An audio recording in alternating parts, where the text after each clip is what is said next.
At this place in history, we're in Westfield with Steve Perkins, the Executive Director of the Vermont Historical Society. As it happens, Steve, you've chosen a beautiful autumn day to take us into a wooded area of Westfield near both the Lowell and Montgomery town lines. So what brings us here? Mike, we are in Hazen's Notch between Sugarloaf and Haystack Mountains, and I mean, we can feel them growing right up around them. And this is kind of an outgrowth of an installment you've done in this series some years ago. We talked about Colonel Jacob Bailey. He was going to build a road from Newbury to Canada for an invasion of Canada.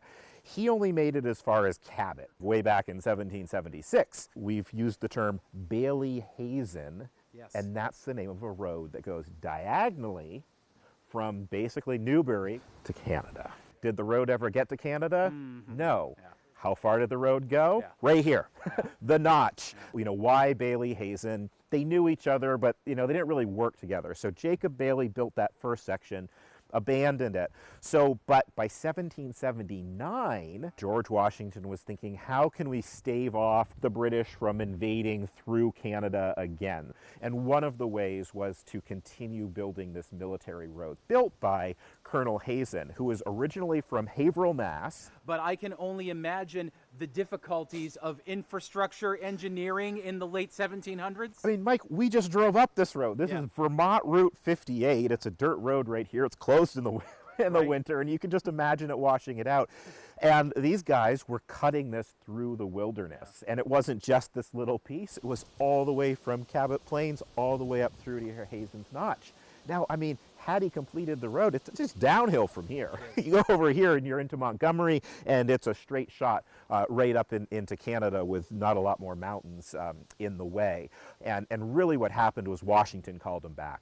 He said, I need the troops. We need to finish off this war. It's done what it needs to do. And Washington actually wrote that in a letter that the road was for the purpose of exciting jealousies at Quebec and at the enemy's posts on the St. Lawrence.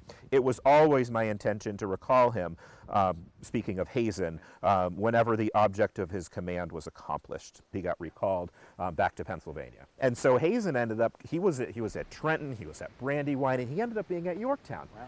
If you want to follow the road today, you can. So large portions of the road are local routes, state routes, whatnot. And in the 1950s, you know, a lot of work was done around American history and kind of commemorating it. And some cartographers really took this to hand, and they did a very, very detailed map of the road. I have an atlas copy here, so we have them at the Vermont Historical Society. You can find them you know, in other libraries, but it really is a town by town. So you could hike it, you could drive it. If you have a four-wheel drive vehicle, you could probably do the whole thing.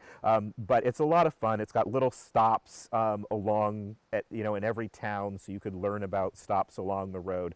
So you know, stop by the Historical Society, check out this atlas, make a few photocopies, and get on the road and check it out. A military road that didn't need to be completed to serve its intended purpose at this place in history.